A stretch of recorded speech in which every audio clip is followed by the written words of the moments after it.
Hello YouTube, Sidekick here in my Mirage F1CE on the runway at Coboletti, and we're getting set up for some rocket practice, as you can see by how I'm configuring the weapons panel there.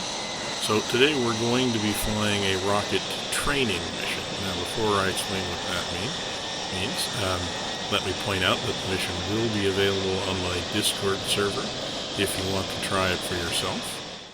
Okay, we're just continuing to get set up here. I'm going to get the flaps down one notch. That looks good. And we can actually look back and see, yep, the slats have actually deployed. You can see the little diagram there above the landing gear light shows you the position of both the slats and the flaps. Hadn't covered that before in the F1. Now one thing I do need to point out about the mission, which even I forget, like I did this time, is that it starts paused. You have to hit the space bar when you're ready to go to actually start the mission, and then the radio item added message there lets us know that our actual target system has been loaded, so that's good. Alright, we're off down the runway, just waiting for the speed to get up to about 120. There it is. Let's start pulling back. And rotate, and we're off. And the gear's coming up, and the flaps are coming up. And we just need to wait until we get to 300 knots, and then we'll pull back on the burner. And we'll go a little ways out to sea here and get ourselves set up and talk about what we're going to do on the range.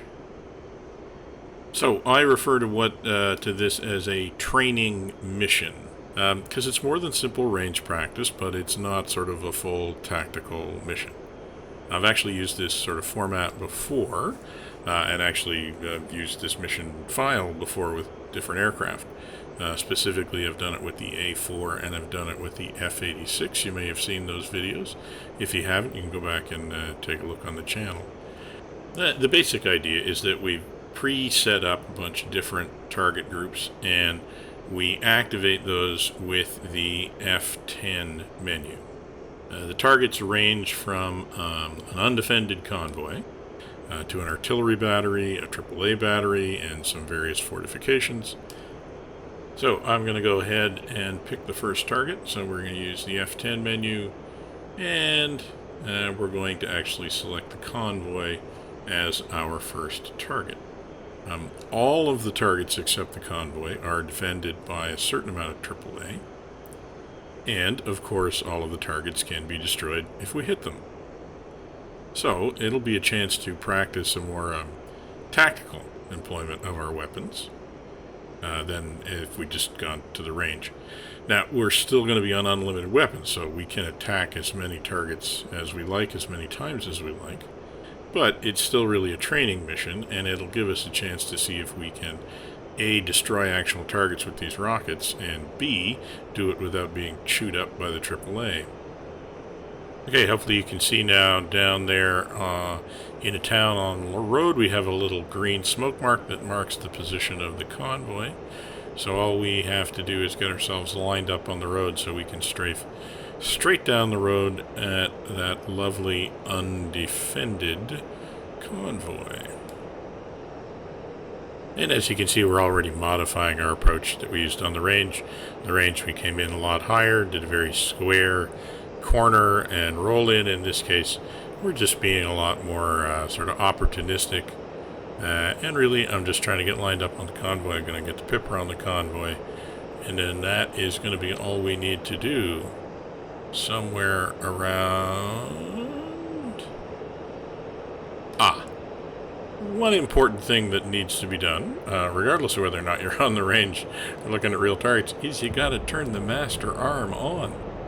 I wonder how many more times in my life I'm going to make that mistake. Alright, well, let's go round again and give that another try. While we're doing that, I wanted to mention that there's a reason why I wanted to do this video now, and that's because I've gotten a few comments on my last few videos, essentially wondering if the techniques I was showing would work if there was actually AAA around, and it's a fair point Sort of.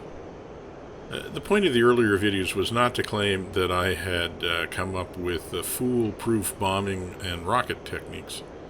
Those videos were really just part of my learning curve about how to use the F1. And at least for me, I always have to start in a controlled environment like the range, where I can keep everything consistent so I can experiment with techniques and get comfortable with them. And, of course, dropping bombs in anger won't be like dropping them on the range, but at least for me, I'll never get consistent in a mission scenario until I first develop my skills on the range so I can be consistent there. Okay, that's gotten us all the way through the roll-in. Once again, we're lining up on this convoy. Just going to put the Pipper at the back of the convoy. And we're just going to fire the rockets all the way to the front, right about there. There we go. Ooh, I think that covered the convoy very nicely. I gotta say, I'm liking the Mirage. Once you get it trimmed out right, it's a very stable platform. Don't have to keep messing around with the aim, and we just worked our way right down the convoy. That was pretty easy. Okay, enough of the easy stuff, enough of the warm-up drills. As I was saying, the whole point of this exercise is to actually add in some more tactical elements. Particularly let's add in some air defenses, and let's add in some targets that we actually have to see effectively how accurate we have to be to actually destroy them. So let's take a look at the artillery battery next. So let's just go over there quickly and see what it looks like. You can see we've got some Grad multiple launch rockets on the back of trucks. We've got some supply trucks in the trees, and we have a ZU-23-2 AAA gun in the front. So that is what we're going to be taking on. Now, I did say in the thumbnail to this video that we were going to talk about tips for surviving rocket attacks in the F1. So let's take a look at how we're going to do this a little bit differently than what we practice on the range. Now, none of this is doctrine. None of this is in a manual I found anywhere. This is just Sidekick's helpful hints. So as you can see, the first thing that we're doing is, instead of doing the very square, straight approach that we used on the range, I'm kind of using a bit more of a spiral approach. I know where I want to get to on the target, but I'm not flying directly at it. I'm getting quite a bit closer to it. We're going to be flying, our approach is going to be a lot shorter than it was when we were setting these things up on the range. And I'm also flying a little bit more erratically. I'm trying not to fly too straight for too long. And you'll also notice, if you look down, that my speed is quite a bit higher even than it was when we were practicing on the range. And that's a pretty good hit. And the ZU-23 took shot at us, but it didn't really get that close. And now we're going to pull away, and we'll start thinking about a next target. So let's distill that down into 3 concrete tips for staying survivable when you're making these kinds of low-level rocket attacks. So the first thing I would say is tip number 1 is keep moving. And by that I don't mean fly or fly fast. I mean that make sure that your sight picture from the perspective of the AAA is always moving. Make sure that you're giving them a deflection shot as much as you can. Don't fly straight at them. That makes their job too easy. Okay, we're going to select the outpost next. We're going to see some orange smoke over in that direction here in a minute. So tip number 1 is keep moving from the perspective of the guns on the ground. Don't give them a straight-in target. The second one is kind of like that, but it is different, and that is, don't be predictable. Don't fly in straight lines any more than you absolutely have to. Change your angle, your dive angle, change your bank angle, jink when there's AAA around. Basically, don't fly in a straight line for any longer than you absolutely have to, which means, honestly, you're going to be approaching the target a lot closer than we did when we were practicing on the range. But practicing on the range, we're just practicing to get good at it.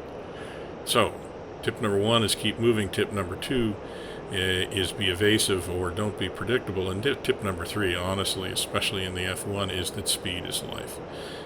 We are prosecuting these attacks at much higher velocity than we did on the range, and I think that that's one of the big reasons why we stay safe. So here we are rolling in. See, very short roll in, cut the corner, keep moving, Keep jinking. Oops, I pulled a little and let the pipper get a little high there, but I think we still did a fairly decent job. And as you can see there, the AAA did take a shot at us, but once again, we were able to provide a target that it just couldn't hit. Now again, I don't have any firm data that explains whether or not everything I'm doing is actually contributing to the AAA missing. I do know that when I fly like this, the AAA just seems to miss a lot more often. So keep moving, be evasive, and speed is life. Those are the 3 tips that I have. Okay, well that's 3 targets down. Really, no one's even come close to laying a glove on us yet. Let's see if we can pick a slightly more aggressive target this time. Let's go for the AAA battery. So this is a battery of 4 40mm Bofors anti-aircraft guns. It's over there in the blue smoke. So we've gotten a little bit high, which is okay. Again, I don't have any proof about, all of these tips that I'm giving you, honestly. They just seem to work for me. I honestly do not know anything about the AI behind the AAA or what's going on, but I do know that flying this way, I am not having a lot of difficulty surviving these attacks when if I did them, the way we did on the range, I can almost guarantee you that I would. So, so this is one of the things, being high, for instance. I think it's really important not to telegraph to the AAA gunners that you're coming after them. You need to fly around them, you need to fly high. If you just turn and fly into the AAA, especially at low altitude, just gives them too much time to realize that you are the threat and to get lined up on you. So we're kind of going around, not really giving them the idea that we're coming for them.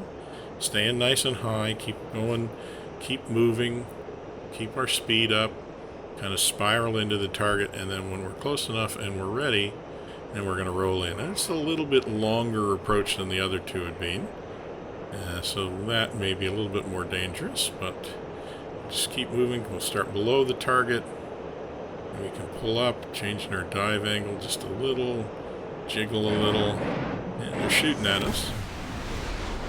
But they didn't get that close to us. Stay low, stay fast, get out of dodge. So again, there's no question that the AAA saw us coming, that they were engaging us, but they really didn't get all that close. And again, I think that all of the things that we're doing there, where we're keeping moving, we're staying evasive, and we're also staying fast, I think all of those 3 things really help keep the gunner's aim confused. You'll notice, for instance, if you fly a slower aircraft, like if you fly a World War II aircraft, and you line up at the same altitude we're lining up, at 8,000 feet, and you get yourself all straightened out and make a nice straight approach on a target, the gunners will have a lot more tries at you, probably 2, 3. By the time they get to the 3rd try, they're getting pretty accurate. So again, if you were flying in a slower aircraft, you want to start lower, keep moving laterally until the last possible minute.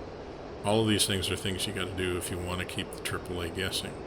Okay, so we're going to do the last one we're going to do here is another sort of set of fortifications. It's a bunch of bunkers. This one actually has 4 or 5 AAA installations, a couple of 23mm, a couple of 40mm. So if it's not handled correctly, it's going to be kind of dangerous. But again, we're flying down the side, and we're over this ridge, just minding our own business. Going to shape our course in a little bit closer. Don't want to roll in quite this far away. Want to keep moving laterally. Don't want to announce our intentions too early. Got to do it soon enough to make sure we get a chance to line up, though. So let's go in here.